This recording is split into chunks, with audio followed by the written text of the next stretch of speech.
Alright, what's up everybody, it's your boy Wyatt, and I'm coming at you with another build video, and this one's going to be on the Stamina Necromancer. So, to start it off, let's just get straight into the stats so everyone knows what they're dealing with here and see if they want to even use this. So, our attributes are around 34 health, 30 stamina, and that brings us up to 13,500 magicka, 31,000 health, 23,000 stamina. Now our recoveries, max magicka recovery is 514, health is 154, and our stamina unbuffed recovery is 2,200, but buffed it goes way up to 2,700. So we have a ton of stamina recovery with this. We have 5,381 weapon damage.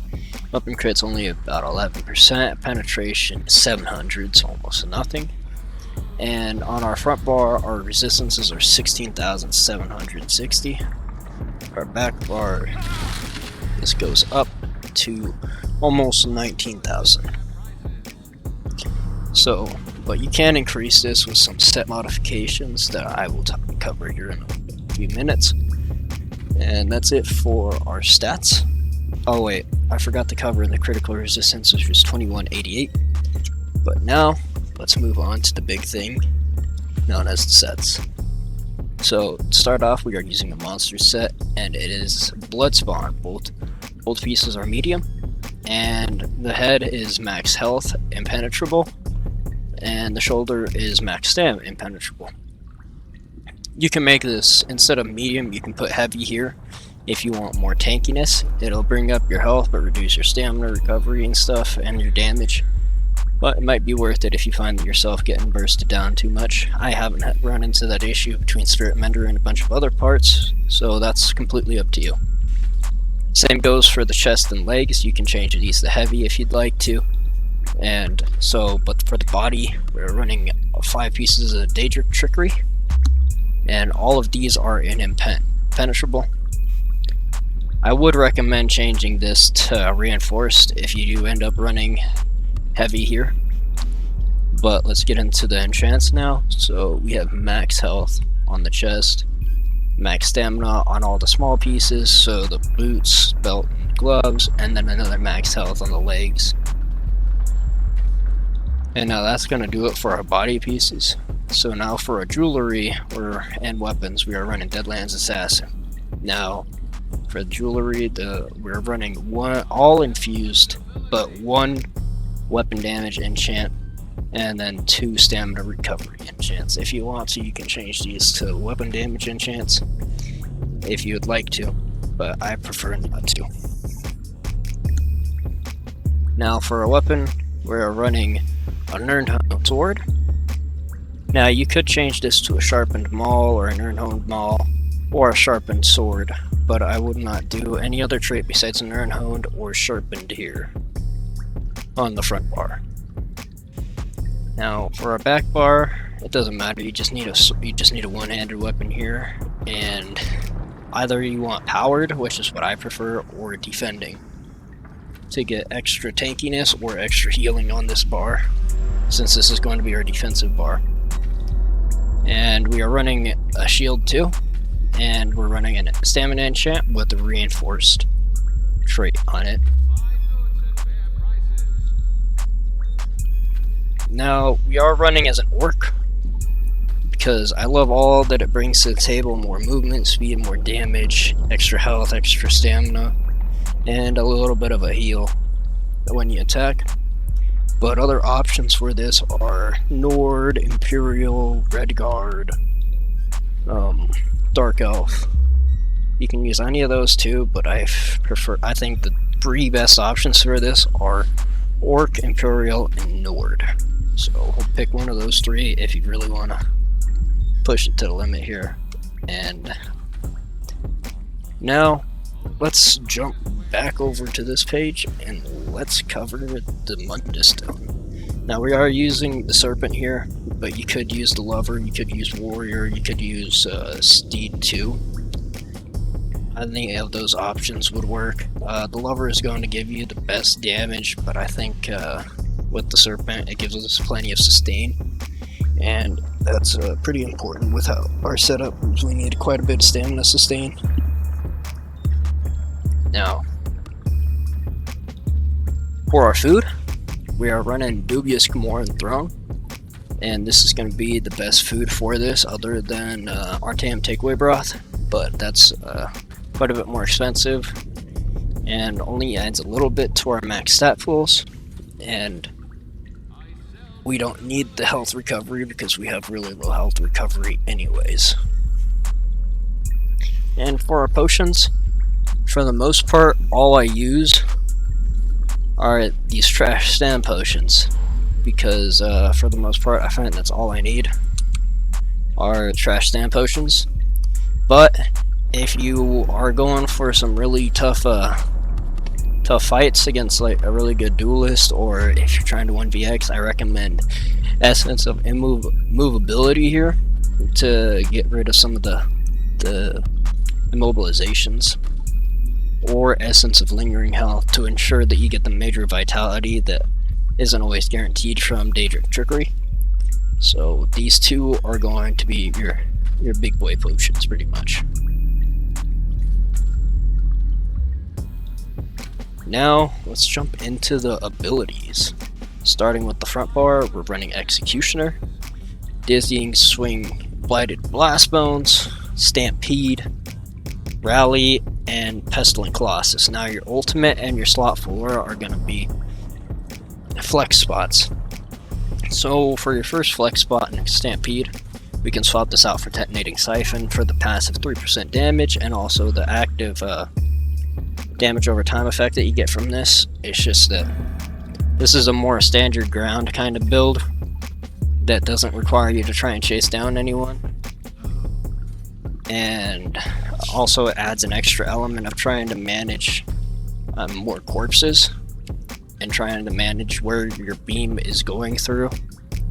So it's a little, it gives you more damage, but it also is a little bit more difficult to get used to if you're not used to playing like that. And now for our second whatever I said earlier, I don't know, my brain just shut down, is Dawnbreaker. Oh yeah, alternate, but Dawnbreaker Smiting. Now I don't have Dawnbreaker unlocked for this yet, but Dawnbreaker is going to be our primary ult, but Colossus is absolutely amazing if you get a big group of people, or just a couple of people stuck in a choke point. Like if you run through a doorway, you see people are following you, drop this right on the doorway, and they're just gonna start melting if you hit them with blast bones and then follow up with the rest of your combos. So don't be afraid. It's a great ultimate, especially if you're in a group. Colossus is definitely the way to go if you're in a group. Now on the back bar, we're running Pierce Armor, and that's not going to be used all the time. It's only going to be used for people that are a bit more tankier and harder to deal with, so we can crack a lot of their armor, about 8k almost, 9k almost, I think. That'll give us about 9k penetration. So how I said we had no penetration earlier, that goes up to about 9k for 15 seconds when you hit them with this, and it's almost free. And we are also using Mortal Coil for the extra health, healing, and the extra stamina. Now you want to have this active almost all the time. Anytime that you can get it active, you want to have it active. It's a nice heal over time, and since we have no burst heals other than Rally, which Rally only really counts as a burst heal once it's been going for a while, is you want to have this active. You want to make sure that you're keeping topped off with Vigor, because that is also our third ability, is Vigor, which heals us for a decent amount. And then we have Spirit Mentor, which is another heal over time, and also a 10% damage reduction too. That's independent from anything that we get from Daedric Trickery. And then we have Summoner's Armor.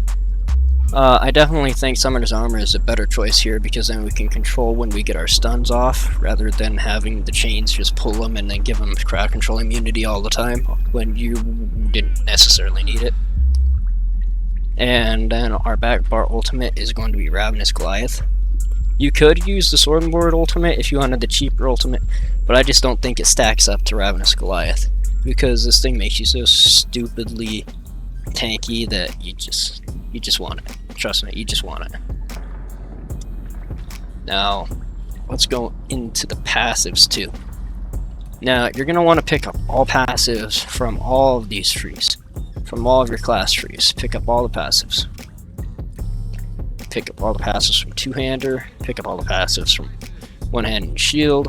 Pick up all the medium armor passives too. And if you end up switching some pieces to heavy, make sure you pick up all the passives here too. World, that's up to you. Guild, you want to pick up the helpful Fighters of Guild ones, so Skill Tracker, Banish the Wicked, Slayer, those are all going to be useful. Undaunted, you want Undaunted Command and Undaunted Metal if you can get them. They don't make that big of a difference, so honestly, that's why I don't bother grinding it out.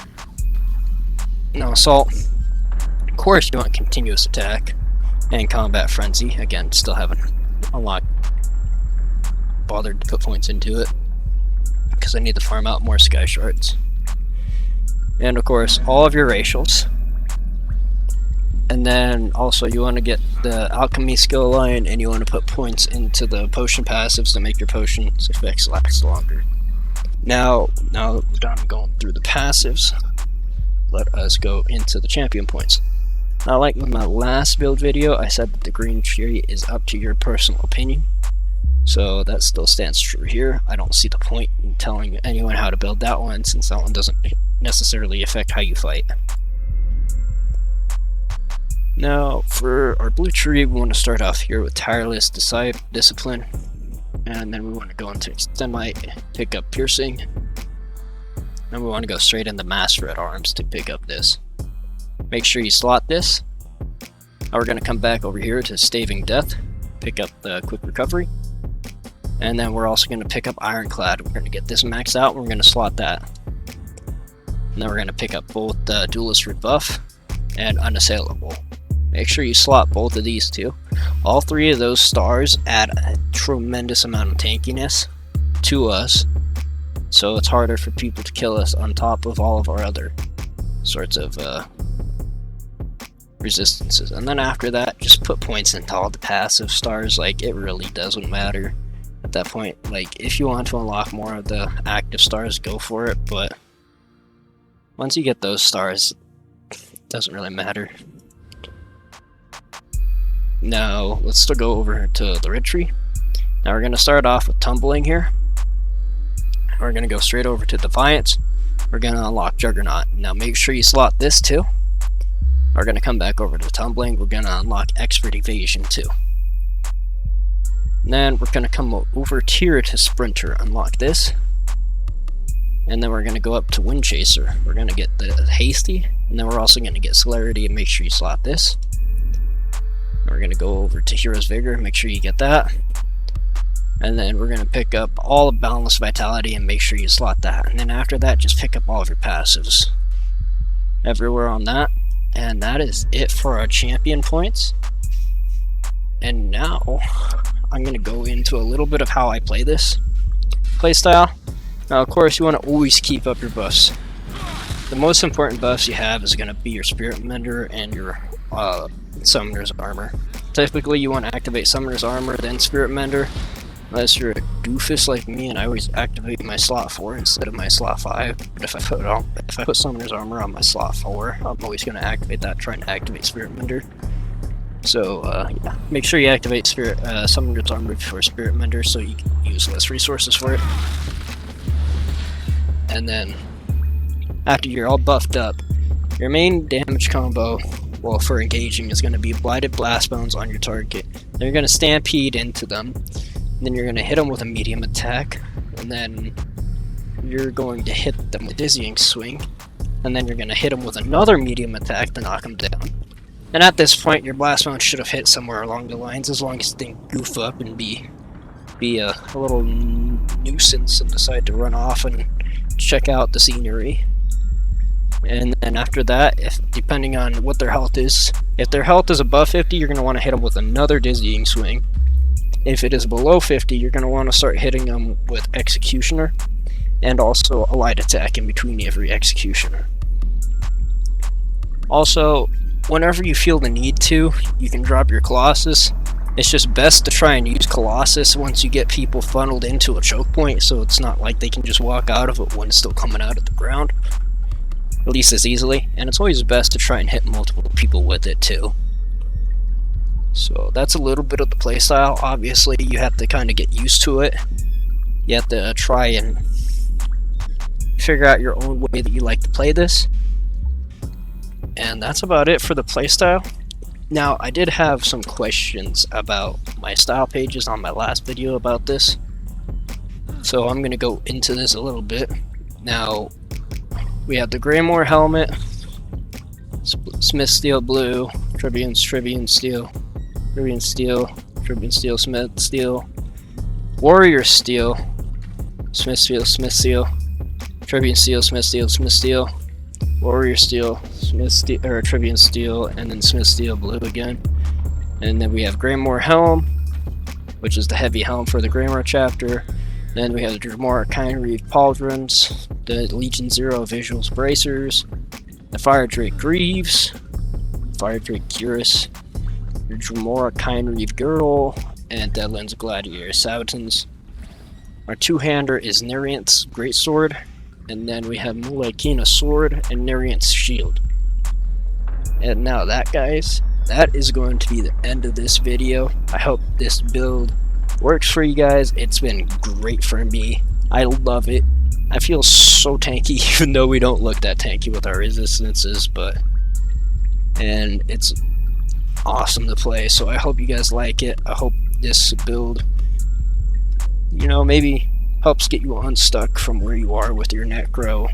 And I hope that you guys stick around. I hope you guys subscribe, and I hope to see you guys in the next video. And make sure to leave a like and a comment down below and ask me if there's any specific kind of class you want to play. I only play stamina classes, so I'm very, very limited on it whether I can do anything for Magicka. So I hope you guys enjoyed it, and I hope you guys stick around. I'll see you guys in the next one.